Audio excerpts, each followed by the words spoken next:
Hello and welcome to my channel. आज हम हिंदी साहित्य में हिंदी साहित्य की गद्य विधाओं के बारे में पढ़ेंगे। हिंदी साहित्य की गद्य विधाओं में के अंतर्गत हिंदी उपन्यास, हिंदी कहानी, हिंदी नाटक, हिंदी निबंध और हिंदी आलोचना ये सब आते हैं। इनमें मुख्यतः सबसे पहले आता है हिंदी उपन्यास।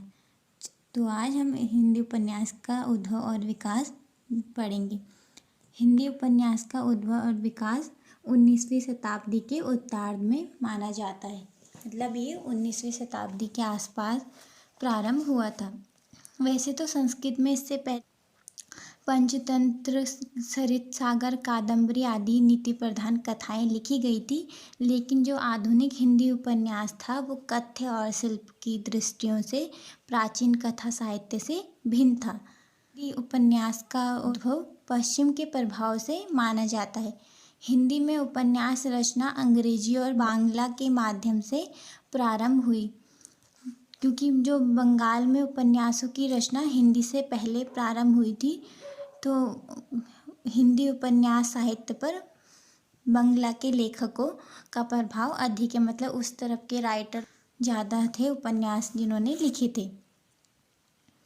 हिंदी उपन्यास का जो विकास है उसको मुख्यतः 3 भागों में बांटा है। पहला है प्रेमचंद पूर्व युग। प्रेमचंद पूर्व युग हिंदी उपन्यास के विकास का आरंभिक काल माना जाता है। मतलब सबसे पहले उपन्यास में इस काल का शुरुआत हुआ था। हिंदी गद्य साहित्य के अन्य अंशों के समान उपन्यासों का उद्भव आधुनिक हिंदी साहित्य के प्रारंभ में भारतेंदु काल में हुआ। हिंदी का सबसे पहला और मौलिक उपन्यास लाला श्रीनिवास दास का परीक्षा गुरु, जो कि 1882 ईस्वी में प्रकाशित हुआ, माना जाता है। प्रेमचंद पूर्व उपन्यास थे, उनमें कई तरह के उपन्यास लिखे गए, जिनको 4 भागों में बांटा जा सकता है। पहला है तिलिस्मी अय्यारी उपन्यास। तिलिस्मी अय्यारी उपन्यास के जनक जो हैं वो है देवकी नंदन खत्री। इन्होंने इसी तिलिस्मी अय्यारी उपन्यास की शुरुआत की थी। इन्होंने उपन्यासों की रचना करके पाठकों का मनोरंजन किया था। इन्होंने जैसे जादू टोने से संबंधित जो कहानियाँ होती हैं, ऐसे उपन्यास लिखे थे जो पाठकों के मन में जिज्ञासा पैदा करता था। तो इस तरह के उपन्यास इन्होंने लिखे। इनमें से इनके लिखे प्रसिद्ध उपन्यास माने जाते हैं चंद्रकांता, भूतनाथ, काजल की कोठरी, कुसुम कुमारी, नरेंद्र मोहिनी तथा वीरेंद्र वीर आदि इनके प्रमुख उपन्यास हैं तिलिस्मी उपन्यास के अंतर्गत। दूसरा जो आता है प्रेमचंद पूर्व युग का दूसरा जो आता है वो है जासूसी उपन्यास।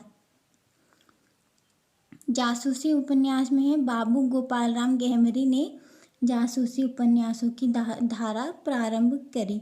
मतलब इन्होंने ही ऐसे उपन्यास लिखना स्टार्ट किया था। कि जो प्रसिद्ध उपन्यास हैं वो हैं अद्भुत लाश, सरकटी लाश, जासूस की भूल, जासूस पर जासूस आदि इनकी प्रमुख रचनाएं हैं।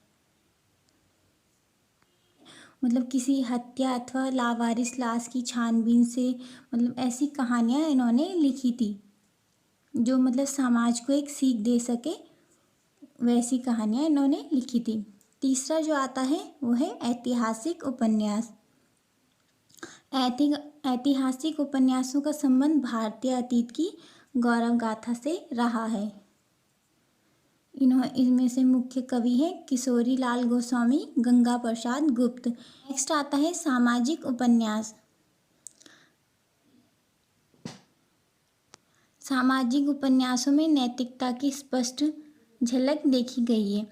लज्जा राम शर्मा, ठाकुर जगमोहन सिंह, अयोध्या सिंह उपाध्याय, किशोरी लाल गोस्वामी इस काव्य धारा के प्रमुख कवि हैं। इन्होंने समाज में फैले मुद्दों को अपने मतलब उपन्यास के द्वारा दिखाया था। दूसरा जो आता है प्रेमचंद युग। जो मतलब प्रेमचंद का युग है। दूसरा हिंदी उपन्यास का जो विकास क्रम है इसमें दूसरे नंबर पे प्रेमचंद युग आता है। प्रेमचंद का आगमन हिंदी साहित्य में उस समय हुआ जब उसके विकास की सारी संभावनाएं क्षीण हो चुकी थी। मतलब इतना कुछ नया कुछ देखने को नहीं मिल रहा था उपन्यासों में कि मतलब कोई नई कहानी या कविताएं जो भी था, पर इन्होंने जब जब ये आए तो इन्होंने नई नई समाज में नए नए जो मुद्दे थे उन्हें अपने उपन्यासों में चित्रण किया था। उपन्यास साहित्य की इस युग के उपन्यासों में अशिक्षा से उत्पन्न अनेक सामाजिक समस्याओं जैसे नारी की स्थिति, वेश्याओं का जीवन, वृद्ध विवाह विधवा समस्या तथा किसानों की स्थिति, जमींदारों महाजनों के अत्याचार, मध्य वर्ग की कुंठाओं तथा राजनीतिक पराधीनता से उत्पन्न विभिन्न समस्याओं को उपन्यासों का विषय बनाया गया। इस युग के श्रेष्ठतम उपन्यासकारों में मुंशी प्रेमचंद माने जाते हैं, क्योंकि इन्होंने ही ये सब जो यथार्थवादी जो उन्होंने मतलब समाज में जो भी चीज़ें होती हैं मुंशी प्रेमचंद ने उन्हें अपने उपन्यासों का आधार बनाया। इस युग के अन्य उपन्यासकारों में जयशंकर प्रसाद, चतुरसेन शास्त्री, उग्र प्रताप नारायण श्रीवास्तव, वृंदावन लाल गोस्वामी, जैनेन्द्र कुमार और ईलाचंद जोशी और निराला आदि प्रमुख कवि माने जाते हैं। समाज में जो भी विभिन्न प्रकार की समस्याएं थी उन्हें उपन्यासों का आधार बनाकर लिखा गया था। दूसरा जो आता है फिर आता है प्रेमचंदोत्तर युग। प्रेमचंद के बाद हिंदी उपन्यास में अनेक नई प्रवृत्तियां आई तथा कथ्य और शिल्प दोनों क्षेत्रों में अनेकानेक प्रयोग हुए। इस युग के उपन्यासों को 6 भागों में बांटा जा सकता है। पहला है स्वच्छंदतावाद उपन्यास या स्वच्छंदतावादी उपन्यास। इसमें कल्पना प्रियता, भावावेग, आदर्श प्रणय, सौंदर्य प्रियता, प्राकृतिक प्रेम, रहस्य प्रियता, अलौकिकता आदि सभी तत्व इस युग के उपन्यासों में विद्यमान हैं। हजारी प्रसाद द्विवेदी, निराला प्रसाद, भगवती चरण वर्मा आदि इस युग के प्रमुख कवि हैं। फिर प्रेमचंदोत्तर युग में दूसरा जो युग आता है वो है व्यक्तिवादी उपन्यास। मतलब इसमें जो दूसरा उपन्यास धारा के जो उपन्यास था वो है व्यक्तिवादी उपन्यास। व्यक्तिवाद वस्तुतः स्वच्छंदतावाद की ही एक प्रवृत्ति है। इस परंपरा के उपन्यासकारों में भगवती चरण वर्मा, उषा देवी मित्रा, भगवती प्रसाद वाजपेयी आदि प्रमुख कवि हैं। इन्होंने ही इस तरह के उपन्यास को लिखा। फिर तीसरे नंबर पे आता है मनोविश्लेषणात्मक उपन्यास। इस उपन्यास के अंतर्गत व्यक्ति की मानसिक संघर्षों का चित्रण किया गया।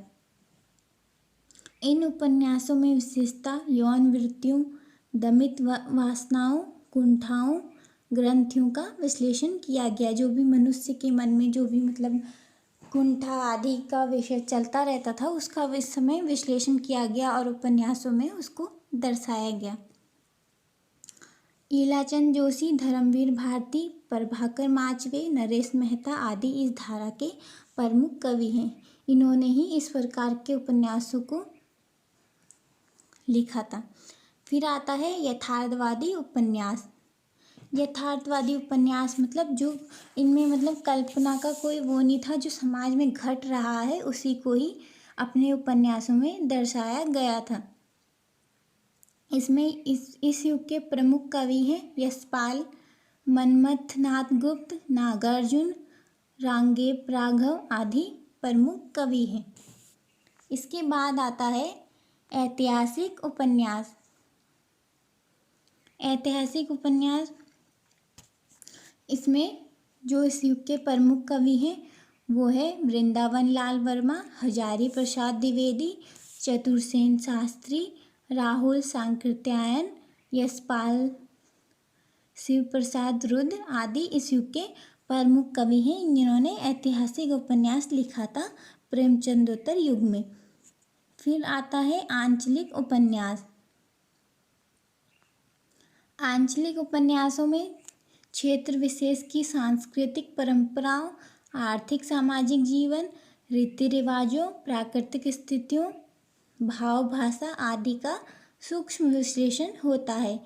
नागार्जुन, फणीश्वरनाथ रेणु, राजेंद्र अवस्थी, हिमांशु श्रीवास्तव, शिव प्रसाद सिंह, रामदासज्ञ मिश्र, श्रीलाल शुक्ल आदि इस युग के प्रमुख कवि हैं। आता है लास्ट में आता है आठवें दशक के उपन्यास।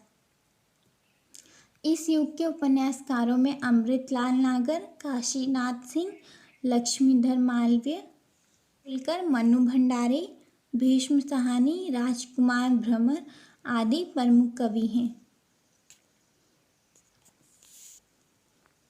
तो ये था आज हिंदी उपन्यास का उद्भव और विकास। Thanks for watching.